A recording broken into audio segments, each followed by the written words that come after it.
انت بتعدل على كابتن حسام حسن ومش عاجبك طريقه لعب زيزو؟ لا وكمان بتقول ان كابتن حسام حسن شخصيته ضعيفه. تعالى وانا هقول لك وهشرح لك واحده واحده وهثبت لك الكلام ده. يلا بينا تعالى.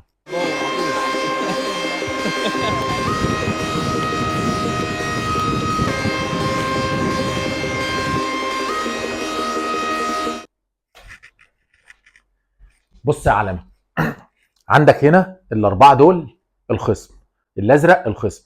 عندك هنا بيلعب بمين؟ بيلعب بزيزو، محمد صلاح، بيلعب بمصطفى محمد، بتريزيجيه، وهنا ايا كان من ايه الديفندر حمدي فتحي مثلا. تمام. عندك مصطفى محمد هنا سترايكر معروف، عندك هنا زيزو. محمد صلاح هنا، محمد صلاح احنا بنحاول نفضي له الدنيا كلها علشان يلعب واحد على واحد يعدي منه ويروح يجيب ايه، ويروح يجيب جول. انما لما اجي احط محمد صلاح هنا وعندك في زحمه، بيبقى في الفرقه الثانيه بيبقى في ديفندر وفي هاف ديفندر حواليه. محمد صلاح مش مهاري، عشان نكون معترفين محمد صلاح بيلعب على التركه اللي هي واحد على واحد ويروح يجيب جول. انما هو مهاري؟ ما هوش مهاري.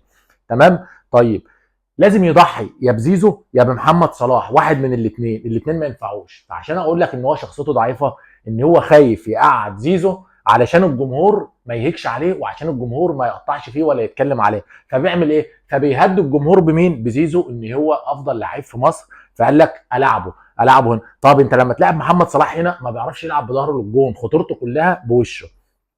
نيجي بقى لطريقه لعب زيزو في الزمالك.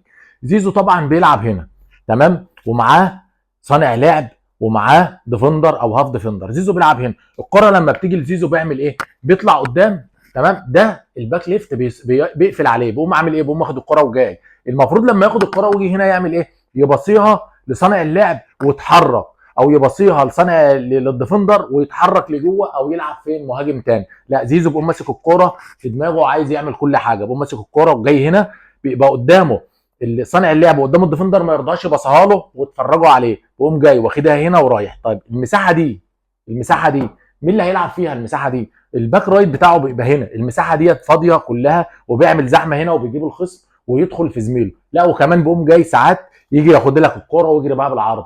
طب ما انت بتجري بقى في العرض، انا عايزك تقف هنا وتركز على مركزك بس، تلعب واحد على واحد وتروح ترفع او تروح تجيب جول. انما انت عايز تلعب صانع لعب وعايز تلعب ديفندر وعايز تنزل تستلم من الباك رايت وعايز تنزل تستلم من السيرد باك. سلام عليكم.